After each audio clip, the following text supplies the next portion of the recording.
और the daily vision 5 IAS question. Let's see the first question. जो ये questions हैं आपके 1 जून के हैं। Let's see the first question. पहला क्वेश्चन पूछा जा रहा है Miyawaki method sometime is in news that are related to which of the following thing. Number first है कि ये कैलकुलेटिंग इनइक्वालिटी के लिए एक मेथड है। सेकंड स्टेटमेंट में बोला जा रहा है ये एक डिस्टिलिंग एथेनॉल करने का तरीका है। डिस्टिलेशन जो प्रोसेस होती है एथेनॉल को निकालने के लिए, अगर आपसे पूछ लीजिए एथेनॉल बनती कैसे है तो फर्मेंटेशन की जाती है किसके द्वारा, ईस्ट के द्वारा। एनीवे एक कैलकुलेटिंग रियल GDP को कैलकुलेट करने का एक मेथड है। नंबर फोर्थ या फिर एक मेथड है एफोरेस्टेशन का। तो आप यहाँ पे क्वेश्चन को दोबारा देखिए, दोबारा पढ़िए। नेक्स्ट क्वेश्चन पे चलते हैं क्योंकि आज मुझे प्रीएम्बल के बारे में पढ़ाना है तो मैं ज़्यादा नहीं इसको रिपीट करेंगे क्वेश्चन को। सेकंड क्वेश्चन है with reference to government of India act 1919 के गवर्नमेंट ऑफ इंडिया एक्ट के हिसाब से कंसिडर फॉलोइंग स्टेटमेंट। तो government of India act of 1919 के हिसाब से पहली स्टेटमेंट दे रखा है। ये प्रोवाइड करता है सेपरेट इलेक्टोरेट किसी को, एंग्लो इंडियंस को एंड यूरोपियन को, क्या सही है, या फिर इंट्रोड्यूस करता है डायरेक्ट इलेक्शन इन इंडिया। तो आपको बताना कौन सा यहाँ पे सही है। तो first option, second, both first and second, neither one neither two. Let's see the next question. Next question, if you are talking about consider the following statement that regarding the coastal plain of India. For example at the coastal plain, and इसको north Circar बोला जाता है, Coromandel coast है, ये Malabar coast यहाँ पे जानी जाती है, एंड ये आपकी यहाँ गोया तक कनकन कोस्ट है। तो let's see the thing, the eastern coastal plain जो है ब्रॉडर है than the western coastal plain. तो क्या ये जो ईस्टर्न वाली कोस्टल प्लेन है क्या ये ब्रॉडर है? Second, the western coastal plain जो है मोर नेचुरल पोर्ट्स पाए जाते हैं देन द ईस्टर्न कोस्टल। जो आपका वेस्टर्न कोस्टल प्लेन है वहाँ पे नेचुरल पोर्ट्स पाए जाते हैं, क्या ये सही है या नहीं। तो आपको बताना कौन सा यहाँ पे सही है। अगर आप रीज़न जानते होंगे तो आप शायद इस क्वेश्चन का आंसर दे पाएँ। और आपसे डीपेस्ट पोर्ट पूछ लिया जाए तो विशाखापट्टनम याद रखिए, ये हो कि नहीं है Visakhapatnam port. Let's see the next question.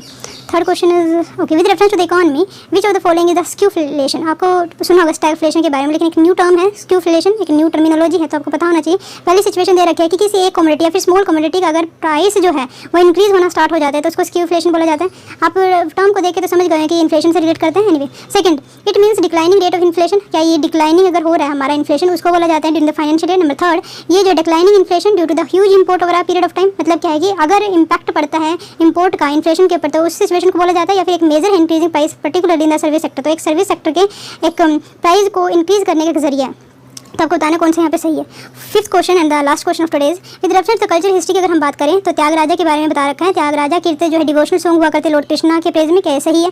Tyagaraja जो है सेवरल न्यू सॉन्ग क्रिएट किया, क्या सही है। नंबर थर्ड, अनामचर्या एंड त्यागराजा एक कंटेम्प्रेरी हुआ करते थे। एंड फोर्थ स्टेटमेंट इज अनामचर्या कीर्तना एक डिवोशनल सॉन्ग है किसके प्रेज में, तो लॉर्ड वेंकटेश्वर। वंकटेश्वर किसको कहा जाता था, तो लॉर्ड कृष्णा या फिर क्योंकि जो विष्णु के अवतार है उन्हीं को बोला जाता है। विच of the following the correct कौन सा है, तो first and third, second third, second fourth, second third fourth. तो ये वाला क्वेश्चन जो है आप ध्यान से पढ़िएगा। Let's see the answer the first question. First question के आंसर की अगर हम बात करते हैं तो मिवांकी मेथड क्या है। मिवांकी मेथड बहुत ज़्यादा न्यूज़ में था क्योंकि ये जो मेथड है केरला ने अडॉप्ट किया। इसमें क्या होता है कि एक स्मॉल एरिया के अंदर जो नेचुरल हैबिटेट के प्लांट हैं वो डेंस वे में लगाए जाते हैं, जिसकी वजह से जो CO2 का कंजप्शन है या CO2 को जो लेने की कैपेसिटी है वो बहुत ज़्यादा हो जाती है। तो ये एक टाइप से मियांकी मेथड एफोरेस्टेशन का जरिया है, जापानीज़ टेक्निक के द्वारा या फिर जापानीज़ बोटनिस्ट हुआ करते हैं अकीरा मियांकी के द्वारा इजाद किया गया था। क्यों किया गया था, क्योंकि हम मिनी डेंस फॉरेस्ट बनाने के लिए, raise mini forest along the coastline of Japan, and ये सब मेथड फिर जो है अदर कंट्रीज ने भी अपनाना स्टार्ट किया गया है। Let's see the next question. Okay with reference to the government of India act of 1919 आपको बताने क्या है इन्होंने सेपरेट इलेक्टोरेट किसको प्रोवाइड किए थे, तो एंग्लो इंडियंस को, क्या सही है, या फिर यूरोपियन को, क्या सही है, ये बिल्कुल सही है। It introduce direct election, first time direct election की बात यहाँ पे ही की गई थी। तो आई थिंक दोनों के दोनों यहाँ पे करेक्ट है, तो दोनों के दोनों यहाँ पे करेक्ट है। And Anglo Indians and European में फ़र्क क्या है, तो जो लीनियज है यूरोपियंस की उसको ही एंग्लो इंडियंस बोला जाता है अगर फादर साइड से है। तो यूरोपियंस यस यूरोपियन तो यूरोपियन ही है, वो तो आएंगे तो उनको तो रिजर्वेशन दिया जाएगा, लेकिन ये 1919 के एक्ट के हिसाब से दिया गया था। 1909 में किसको दिया था, तो मुस्लिम को दिया गया था। 1919 में किसको दिया गया था, तो क्रिश्चियन को दिया गया था, एंग्लो इंडियंस को दिया गया था, यूरोपियंस को दिया गया था, एंड 6 कम्युनिटी को दिया गया था।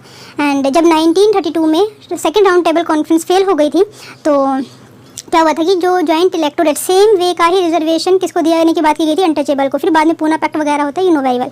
अच्छा, it provide by the government of India act of 19, तो लॉर्ड मिंटो की इसी वजह से कॉमनल इलेक्टोरेट का फादर माना जाता है। एक यहाँ पे इंसिडेंट है, शिमला डेपुटेशन यहाँ पे सुना होगा। आगा खान जो थे जिन्होंने मुस्लिम लीग को बनाया था वो जाते हैं 1 अक्टूबर को, आई थिंक सो 1 अक्टूबर को जाते हैं 1906 में ही कि हमें एक जॉइंट इलेक्टोरेट वाला सिस्टम देना चाहिए। तो बाद में फिर शायद इसी वजह से 1909 में जो मुस्लिम्स को जॉइंट इलेक्टोरेट का रिजर्वेशन दिया गया था। एंड ये सिर्फ और सिर्फ प्रोविंशियल गवर्नमेंट में लागू हुआ था। प्रोविंशियल गवर्नमेंट और प्रोविंशियल गवर्नमेंट के हिसाब से जो इलेक्शन हुए सिर्फ एक ही बार हुए 1935 में। आपने 1937 के जो इलेक्शन हुए थे ना, तो उसी में ही तो 1937 के जो इलेक्शन हुए हैं वो सिर्फ और सिर्फ एक बार हुए हैं प्रोविंशियल गवर्नमेंट के कोई एक्ट की गवर्नमेंट ऑफ इंडिया एक्ट के हिसाब से। And let's see then second statement की अगर हम बात कर रहे थे तो ये जो direct election, yes direct election की बात कब की गई थी, तो 1892 में, लेकिन वो इनडायरेक्ट हुआ करते 1999 में भी की गई थी, लेकिन वो नॉमिनेटेड मेंबर वहाँ पे जाते थे।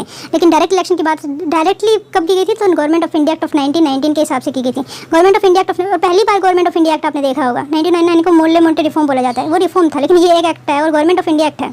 Also introduce for the first time bicameralism, पहली बात इन्होंने पहली बार बाइकैमरलिज्म एंड डायरेक्ट इलेक्शन। और अब अगर आपसे पूछा जाए जो ब्रिटिश टाइम पे 2 बार जनरल इलेक्शन हुए हैं, कब कब हुए हैं, तो 1926 में हुए हैं, at the same point of time 1945 में, और किस एक्ट के हिसाब से हुए हैं, तो government of India act of 1919 के हिसाब से हुए, जो इंटरिम गवर्नमेंट बिठाई गई थी 1945 की, तो ये भी government of India act of 1919 की वो जनरल इलेक्शन थे। पहली बार फेडरल की बात की गई थी, कब की गई थी, तो 1935 में की गई थी ना, तो उसके बाद वो इलेक्शन होते हैं, क्योंकि 1936 का जो सेशन हुआ था वो अपना लिया गया था गवर्नमेंट। पहले तो मना करते रहे कि जवाहरलाल नेहरू जी थे उसको हेड कर रहे थे, पहले तो मना करते रहे कि हम इसको नहीं, लेकिन 1937 में अपना लेते हैं एंड फिर वो पार्टी वगैरह बनाते हैं, तो ये डर था कि कहीं पपेट गवर्नमेंट ना बैठ जाए। नेक्स्ट क्वेश्चन पे चलते हैं। Which of the following statement regarding the coastal plains of India are correct, आपको बताना कौन सा, क्या जो कोस्टल प्लेन है वो ब्रॉडर है than the western coastal plain, ये बिल्कुल सही है, ब्रॉडर भी है, छोटे भी हैं, और क्या कह सकते हैं कि डिसकंटिन्यूस भी है, डिसकंटिन्यूस भी इसको बोला जाता है। एंड इसको जो है लाइन ऑफ सबमर्ज, इसको जो है सबमर्जेंस के लिए रीजन माना जाता है, ये जो इमरजेंट है, मतलब अगर देखो मैंने एक बार आपको क्वेश्चन भी कराया था, जो आपका डेक्कन प्लेट्यू है, डेक्कन प्लेट्यू का अगर गोंडवाना लैंड जिसको बोला जाता है, तो ये वाला जो पहला पार्ट हुआ करता था वो जो इसकी स्लोप है नॉर्थ ईस्ट की तरफ है, नॉर्थ ईस्ट तरीके से। अगर आप मैप में भी देखोगे ना, कभी हमारे में इस तरीके से नहीं, वो तो हम बना देते हैं, वो बात अलग है, लेकिन जो मैप में अगर हम देखें तो अपनी कंट्री इस तरीके से टिल्टेड होती हुई दिखाई गई है। Okay, the western coastal plane है मोर नेचुरल पोर्ट, ये बिल्कुल नेचुरल पोर्ट है, क्योंकि यहाँ पे जो एरिया है वो सबमर्जेंस का एरिया है, जो आपका वेस्टर्न कोस्टल प्लेन है, तो यहाँ पे एरिया मिल जाता है किसी भी पोर्ट को खड़े होने के लिए ढंग से, तो वही नेचुरल पोर्ट है। और नेचुरल पोर्ट किसको माना जाता है, आर्टिफिशियल पोर्ट एक पूछा जाता है, एक ही है शायद, वो चेन्नई को माना जाता है। एंड सबसे डीपेस्ट पोर्ट यहाँ से विशाखापट्टनम बनता है, और सबसे ज़्यादा यूज़ होने वाला पोर्ट तो जवाहरलाल नेहरू पोर्ट जो मुंबई वाला पोर्ट है, उसके जो रिड्यूस करने के लिए एक न्यू पोर्ट का दर्जा दिया गया, गुजरात नहीं मुंबई का ही है शायद वो। तो let's see the thing as compare to the western coastal plain, the eastern coastal plain जो है ब्रॉडर है, an example of emergent coastal plain का example, they are well developed deltas have formed by the river following eastward in the bay of Bengal. Second is also भी correct because the western coastal plain are example of submerged coastal plain, तो जिसकी वजह से वहाँ पे natural post बहुत ज़्यादा पाए जाते हैं। अगर आप देखना चाहते हैं जैसे मैंगलोर हो गया, मैंगलोर कहाँ पे है, तो गोवा में है, कोचिन, मैंगलोर आपको गोवा में है, अच्छा कोचिन जो है आपका केरला में लोकेटेड है, I am really sorry, Mangalore जो है आपको कर्नाटका में लोकेटेड होगा, ममारगो आपको गोवा में है, एंड जवाहरलाल नेहरू पोर्ट ये रहा आपका कांदला गुजरात के अंदर, सारे के सारे ये एक नेचुरल पोर्ट की श्रेणी में आते हैं। नेक्स्ट और आर्टिफिशियल चेन्नई वाला मैंने बता दिया। विद रेफरेंस टू देखो विच ऑफ द फॉलोइंग, तो इसकी देखो एक इंडिपेंडेंट कमोडिटी अगर उसका प्राइस बढ़ रहा है तो उसको स्क्यू इन्फ्लेशन बोला जाता है, वो जो है थोड़े ज़्यादा टाइम देर तक के लिए रह जाता है, लेकिन क्वांटिटी जो है स्मॉल है, क्यों हो, क्योंकि वो दूसरों के ऊपर ज़्यादा डिपेंड नहीं करता। फॉर एग्जाम्पल अगर आप टी एंड चीनी का एग्जाम्पल लोगे तो एक दूसरे के ऊपर डिपेंड है, बट इसमें ऐसी जो कमोडिटी होती है वो बहुत कम ऐसी होती है, ये सिर्फ डिमांड सप्लाई की वजह से होता है। कई बार क्या होता है कि हम इंपोर्ट करते हैं तो इंपोर्ट किसी वजह से रुक जाता है, अगर हमारी डिपेंडेंसी है कि कंट्री फॉर एग्जाम्पल ऑयल ले सकते हैं आप, तो उस प्रोसेस को उसकी इन्फ्लेशन बोला जाता है। अगर आप ज़्यादा पढ़ना चाहते हैं तो यहाँ से आप देख सकते हैं। ओके, त्याग राजा के बारे में बात करें, पहली बात तो ये जो है 18 सेंचुरीज़ में हुआ करते थे, 18 सेंचुरीज़ में हुआ करते। सेकंड थिंग ये जो है किस भगवान को मानते थे, तो ये जो है लॉर्ड रामा के भक्त हुआ करते थे। यस, इन्होंने बहुत सारे डिवोशनल सॉन्ग्स बना रखे हैं, यस ये भी सही है। तो यहाँ पे most of the Lord Krishna है तो गलत हो जाए, फर्स्ट गलत है। अगर फर्स्ट गलत हो जाता है तो सिर्फ 2 ऑप्शन बचते हैं। अब थर्ड चेक कीजिए, अन्नमंचार्य एंड त्यागराजा कंटेम्परेरी नहीं, ये 15th सेंचुरी में हुआ करते थे, एंड ये जो है आपके 18th सेंचुरी में मैंने बता चुकी, तो ये भी गलत हो जाएगा। और Tyagaraja created several new song, yes जितने भी हमारे आई थिंक सूफी सेंट हुए हैं या फिर भक्ति मूवमेंट से रिलेटेड जो पर्सनैलिटी है, रागाज के साथ उनका अलग सा रिलेशन रहा है, वो तो कीर्तन डांस फोक डांस एक्सेट्रा बहुत आगे तक रहे हैं। बात करते हैं फोर्थ की, अचमर्ती के डिवोशनल सॉन्ग थे लॉर्ड वेंकटेश्वरा के, ये भी सही है, तो आप यहाँ पे इसके एक्सप्लेनेशन पढ़ सकते हैं। Let's see the things. देखो बच्चे, आज हम प्रियम्बल के बारे में बात करने वाले हैं। प्रियम्बल एक बार पढ़ लीजिए, इसको याद कर लीजिए, रट लीजिए। Let's see the thing, we the people of India, क्योंकि आज मैं वो क्वेश्चन कराने वाली हूँ जो ये डायरेक्टली पूछे गए हैं। जो आज के क्वेश्चन रहेंगे जो पीसीएस में, जो घटना चक्र की जो पीसीएस की बुक आती है वहाँ से लिए गए हैं, जो भी प्रियम्बल से रिलेटेड क्वेश्चन है वो वहाँ पे डाल दिए गए हैं। आई थिंक 45 या 50 क्वेश्चन हैं अभी तक जो प्रियम्बल से रिलेटेड पूछे गए हैं, तो वो 50 क्वेश्चन का एक ग्रुप 2-3 क्वेश्चन बार तो रिपीट हो रखे हैं, तो अप्रोक्सीमेटली या 20 क्वेश्चन है जो यहाँ से बनते हैं। बहुत ज़्यादा इंपॉर्टेंट है, पता होना चाहिए, तो एक बार पढ़ लीजिए एंड देन फिर I talk to the we the people of India. पहली बात तो we the people of India, पहली बार तो we the people of India. लेकिन अगर ये पूछा जाए पीपल्स ऑफ इंडिया, तो पहली बार एक ही कॉन्स्टिट्यूशन है जिसमें ये पीपल्स ऑफ किसी कंट्री के बोले गए, तो चाइना के में लिखा गया था पीपल्स ऑफ चाइना, लेकिन हमारे में द पीपल ऑफ इंडिया है। Okay, the people of India having solemnly resolve to constitute India sovereign, ये वर्ड याद होनी चाहिए, ये जो कॉन्फ़िगरेशन पूछा जाता है, सोवरन सोशलिस्ट डेमोक्रेटिक भगवान secular democratic republic to secure to all its citizen. Justice की बात करें तो कौन से जस्टिस की बात की गई? Justice, do remember this fact. Economical justice यहाँ से पूछा जाता है, social justice, economic, political justice. Next है liberty, liberty of thought, liberty भी 5 तरीके से है, तो जस्टिस क्या है? 3 के, जस्टिस कितने? 3 है बच्चे। लिबर्टी की बात करें तो थॉट है, एक्सप्रेशन है, बिलीफ है, फेथ है एंड वर्शिप है, तो कितने हो गए? तो 5 है। ये भी पूछा गया, तो लिबर्टी कितने तरीके की है? इक्वलिटी की बात करें तो इक्वलिटी ऑफ स्टेटस है एंड अपॉर्चुनिटी, तो इक्वलिटी कितने तरीके की है? 2 तरीके की है। एंड फ्रेटर्निटी तो एक ही है, फ्रेटर्निटी अमंग द नहीं है, fraternity assuring the dignity of the individual and the unity and integrity of the nation, मतलब unity and integrity of the nation and dignity हमारी इंडिविजुअल की होनी चाहिए, कंट्री की यूनिटी एंड इंटीग्रिटी होनी चाहिए। तो फ्रेटर्निटी कितनी बार यूज है? तो फ्रेटर्निटी सिर्फ एक है, fraternity among the people and dignity of the individual and unity and integrity of the nation, मतलब क्या है कि हमें एक इंडिविजुअल की फ्रेटर्निटी बनाए रखनी चाहिए एंड नेशन को इंटीग्रल एंड यूनाइट रखना चाहिए। इन आवर कॉन्स्टिट्यूएंट असेंबली, तो ये डेट भी आपको पूछी जा चुकी है, 26 नवंबर 1949, सॉरी 26 नवंबर 1949, तो उन्होंने ये सब प्रीएम्बल में लिखा है। तो अब ये पूछा जाए कि कॉन्स्टिट्यूशन में कितने ऐसे पर्सन हुआ करते थे जिन्होंने साइन किया, तो 284 करके याद रखिए। 284 पर्सनैलिटी ने जिस दिन अडॉप्ट हुआ था, तो 284 पर्सन ने यहाँ पे साइन किया था, ठीक है। तो आज का जो हमारा चैप्टर होने वाला है वो प्रीएम्बल के ऊपर है, सो इस प्रीएम्बल को एटलीस्ट याद कर लीजिए। सिर्फ एक ही चीज़ है जो पॉलिटी में ये याद करने की। अच्छा, ये है आपके part of the Indian constitution. Part 3 जो है फंडामेंटल राइट से बिलोंग करता है, पार्ट 4 डीपीएसपी है एंड पार्ट 4 फंडामेंटल ड्यूटीज़ के बारे में दे रखा है। तो फंडामेंटल राइट के बारे में हम बात करते हैं। पहली बात तो इसको मैग्ना कार्टा ऑफ इंडिया कहा गया है। किसको कहा गया है? तो फंडामेंटल राइट को। पार्ट 3 ऑफ इंडियन कॉन्स्टिट्यूशन को मैग्ना कार्टा ऑफ इंडिया कहा गया है। सेकंड पार्ट 3 जो है आर्टिकल 12 से लेकर 35 तक है। आर्टिकल 12 से लेकर 35 तक आपका पार्ट 3 कंटेन करते हैं। कहाँ से लिया गया है? तो borrowed from the USA and France. I don't know France को लिखा है, लेकिन बोरोड फ्रॉम फ्रांस से लिख लीजिए। And can be suspended during emergency except article 20 and 21। Article 358 के हिसाब से ये जो है सस्पेंड किए जा सकते हैं। किसके द्वारा सस्पेंड किए जाएंगे? तो प्रेसिडेंट के पास ये पावर है, लेकिन 20 एंड 21 जो है नहीं सस्पेंड किए जा सकते। क्यों नहीं किए जा सकते? तो आर्टिकल 358 में लिखा गया है। लेकिन 20 एंड 21 जो है जब नेशनल इमरजेंसी लगी 1975, तो ये जो है ये भी हटा दिए गए थे, मतलब इसको भी सस्पेंड कर दिया गया था। प्रेसिडेंट कौन थे हुआ करते थे? तो चलिए फखरुद्दीन हुआ करते थे शायद ओके, तो ये आप याद रखिएगा। एंड थर्ड थिंग जो यहाँ से पूछी जाती है 358 359 ओके, और ये कब ऐड किए गए थे? तो 44th कॉन्स्टिट्यूशनल अमेंडमेंट के, जो भी गलत काम 42nd कॉन्स्टिट्यूशनल अमेंडमेंट, जिसको मिनी कॉन्स्टिट्यूशन भी कहा गया था, तो वो जो है ठीक किए गए थे 44th कॉन्स्टिट्यूशनल अमेंडमेंट के साथ इन 1978 ओके। फंडामेंटल आई राइट जो है सिर्फ सिटीजन को अवेलेबल है, नोट टू द फॉरेन। तो 15 के डबल कर दीजिए 16, 15 के नेक्स्ट चलिए 16 एंड 30 के नेक्स्ट आइए 29 एंड 19 आप वैसे याद। तो 5 ऐसे आर्टिकल है जो सिर्फ सिटीजन को मिले हुए हैं। फंडामेंटल राइट की बात करते हैं तो कौन कौन से हैं? राइट टू इक्वलिटी है 14 से 18 है। इक्वलिटी की बात की गई है, equality before the land protection of law, जो हमारा यूएसए की कॉन्स्टिट्यूशन से एंड ब्रिटेन के कॉन्स्टिट्यूशन से लिया गया है। आर्टिकल 1920 सबसे ज़्यादा बार क्वेश्चन पूछे जाने वाला चीज़ यही है। इसमें राइट ऑफ फ्रीडम की बात की गई है, स्पीच की बात की गई, एक्सप्रेशन की, असेंबली की, एसोसिएशन की, मूवमेंट की, रेसिडेंस की एंड प्रोफेशन की। तो आर्टिकल 19 से लेकर 22 बहुत ज़्यादा इंपॉर्टेंट है। आर्टिकल 23 एंड 24 फोर्स्ड लेबर या फिर फोर्स्ड लेबर और ह्यूमन की जो ट्रैफिकिंग होती है, 23 ह्यूमन ट्रैफिकिंग, 24 फोर्स्ड लेबर को जो है यहाँ पे डिनाई किया जाता है। 25 28 freedom of conscience and free professional practice of the propagation of religion के ऊपर ये बात की गई है। आर्टिकल 25 एंड 28 29 की एंड 30 की बात करें तो माइनॉरिटी के प्रोटेक्शन की बात की गई, माइनॉरिटी के कल्चर की बात की गई है, लैंग्वेज की बात की गई है, और इंस्टीट्यूशन अगर वो सेटअप करना चाहते हैं तो they are free as per the article 29 to 30 की डिटेलिंग की जाएगी, डोंट वरी। आर्टिकल 32 की बात करें तो पहली बात तो ये जो है heart and soul of the Indian constitution doctor Bhimrao Ambedkar ji के द्वारा बोला गया था। इसमें डिट्स इंक्लूड होती है हाइबिस कॉर्पस, मैंडेमस प्रोहिबिशन, सरसोरी क्यूवरेंटो। हाइबिस कॉर्पस जो है अदर पर्सनल भी जरूरी नहीं है कि वो खुद जाए, दूसरा जो पर्सनैलिटी है उसके बिहाफ पे भी इस रिट को इशू किया जा सकता है। आई थिंक ये it is the only writ.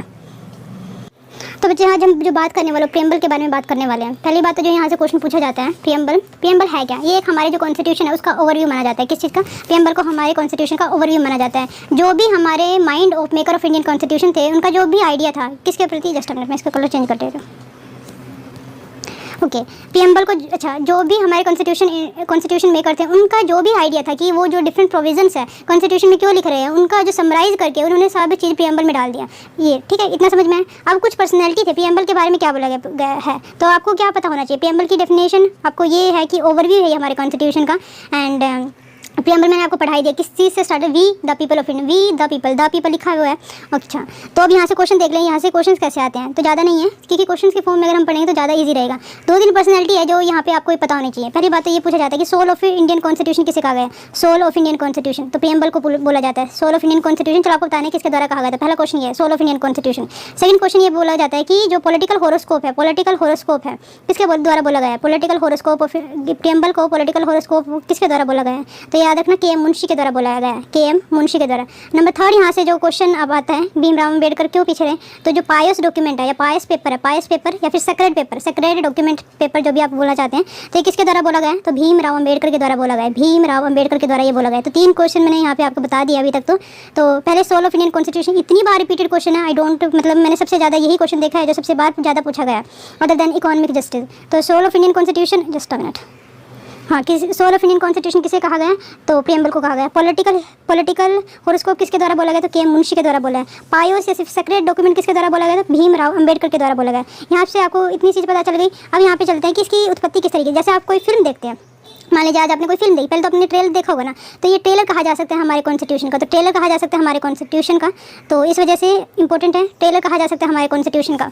Okay, तो ये स्टार्ट कैसे होता है फिर, सबसे पहले ऑब्जेक्टिव रेजोल्यूशन जो है, ऑब्जेक्टिव रेजोल्यूशन कौन जो है प्रस्तुत करते हैं, कब करते हैं, पहली बात तो ये ऑब्जेक्टिव रेजोल्यूशन से हमारा प्रियम्बल बना है, मतलब जो आइडिया लिया गया है ऑब्जेक्टिव रेजोल्यूशन से ही लिया गया है, जो भी पॉइंट ऑब्जेक्टिव रेजोल्यूशन में बोले गए थे तो ये यहीं से लिए गए हैं। तो प्रियम्बल जो है ऑब्जेक्टिव रेजोल्यूशन किसके द्वारा पास किया गया था या फिर स्टार्ट किया गया था, तो जवाहरलाल नेहरू के द्वारा, आप बताइएगा, तो जवाहरलाल नेहरू। सेकंड यहाँ पे क्वेश्चन पूछा जाता है कि कौन सा सेशन या मीटिंग थी, तो सेकंड मीटिंग करके याद रखिए, सेकंड मीटिंग पूछ ली जाए, या फिर सेकंड मीटिंग या फिर फर्स्ट सेशन, क्योंकि फर्स्ट में तो जो सिंपल एक आई थिंक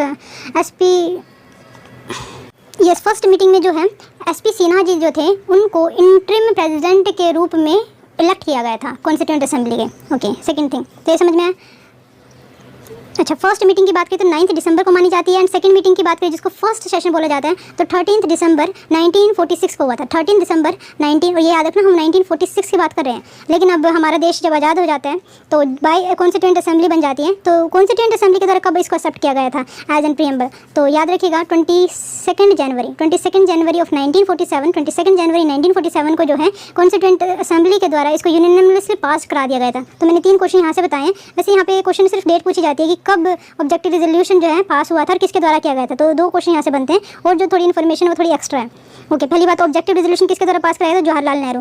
फर्स्ट मीटिंग जो है कुछ नहीं हुआ था उसमें, सेकंड मीटिंग या फिर फर्स्ट सेशन कब था, 13 दिसंबर 1946 को, उस दिन ऑब्जेक्टिव रेजोल्यूशन को पास करा दिया गया था। एंड देन फिर बात आती है 22 जनवरी 1947 को इलेक्टेड मेंबर के द्वारा कॉन्स्टिट्यूएंट असेंबली को इसको अडॉप्ट कर लिया गया था यूनिनमसली।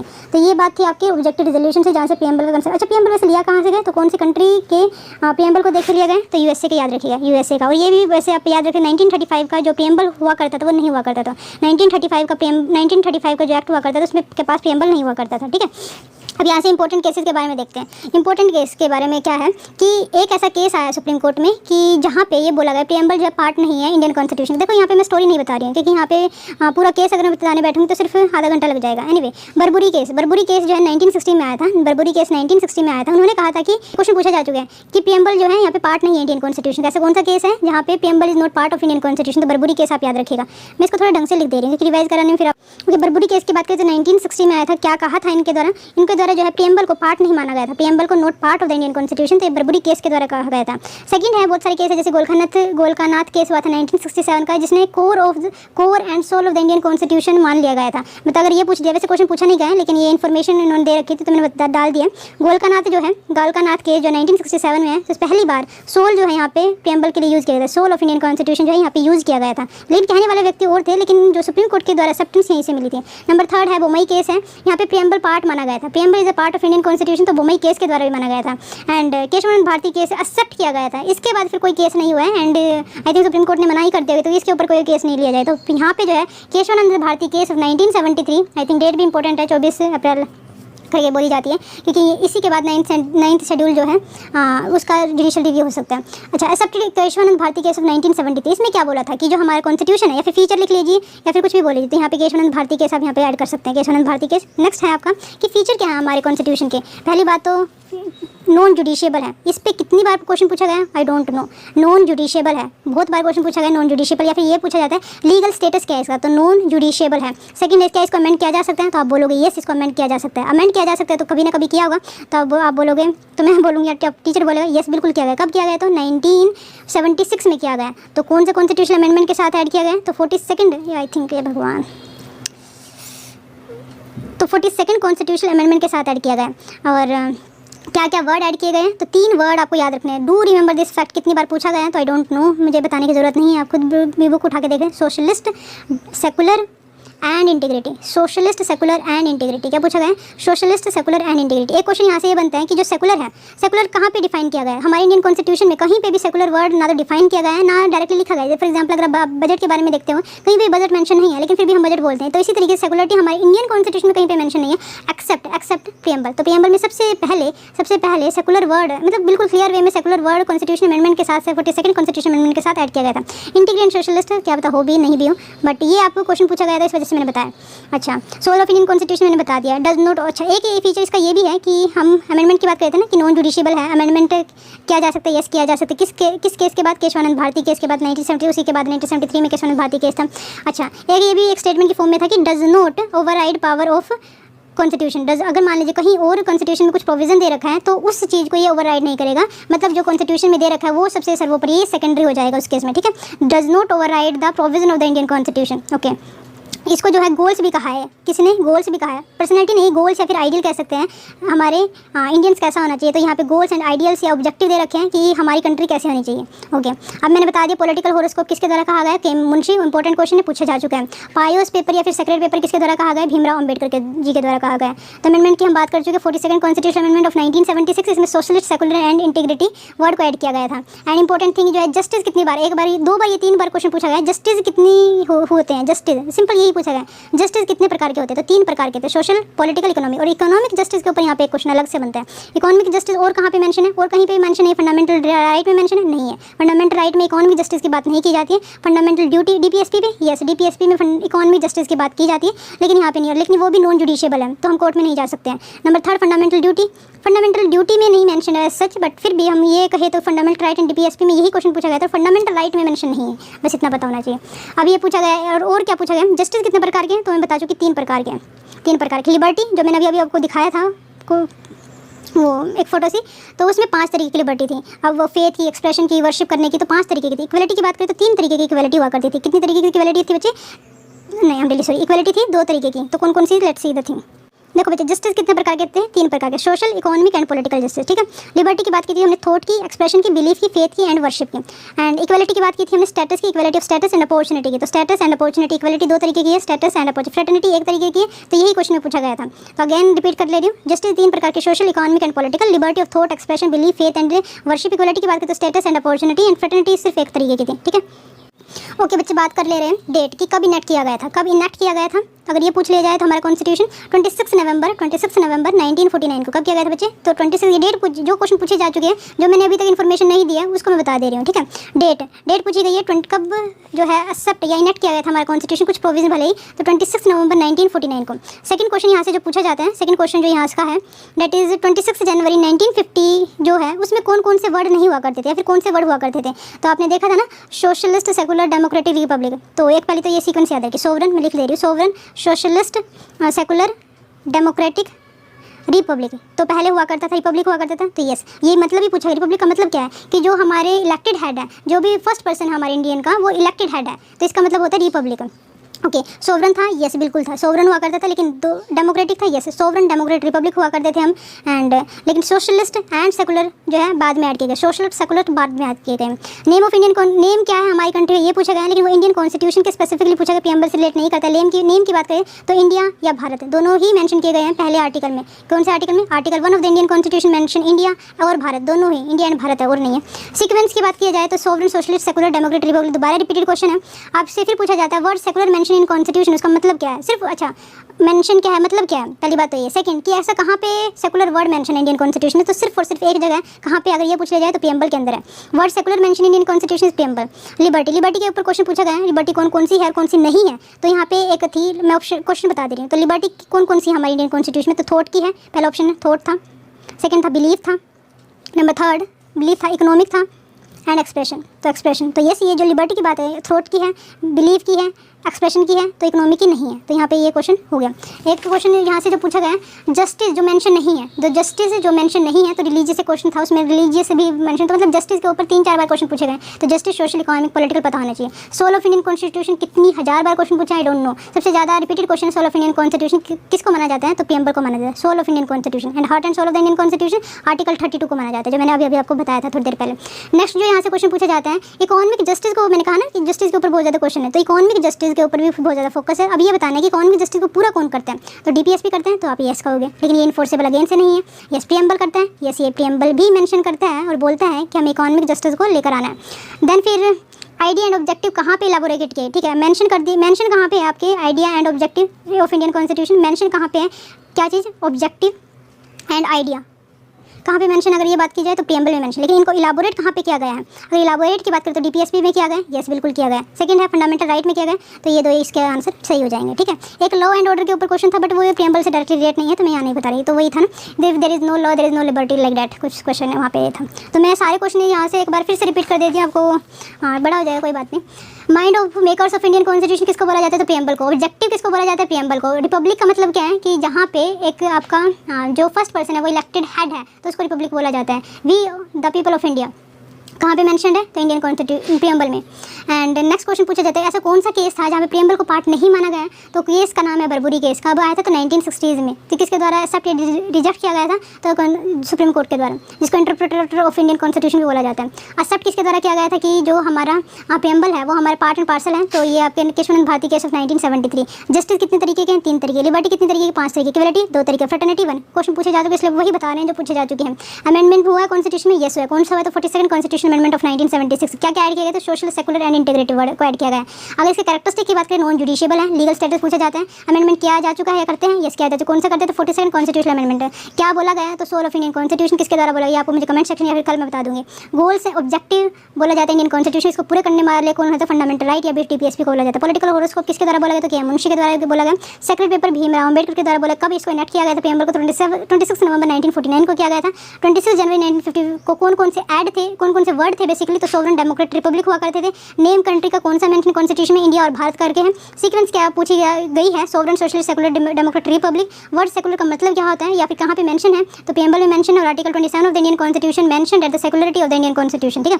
मतलब सेकुलर जो है थिंग आर्टिकल 27 बिल्कुल डिफाइन कर देते हैं। वो बात की बात, लिबर्टी की बात करते, थॉट, बिलीफ एंड एक्सप्रेशन की बात करते हैं, लेकिन इकोनॉमिक लिबर्टी नहीं पाई जाती है। जस्टिस की बात करते, बहुत बार क्वेश्चन पूछा गया जस्टिस कितने प्रकार के होते हैं, एंड इकोनॉमिक जस्टिस को पूरा करने वाले कौन कौन से प्रोविजन है हमारे इंडियन कॉन्स्टिट्यूशन में। By this we ending the session here, thank you so much.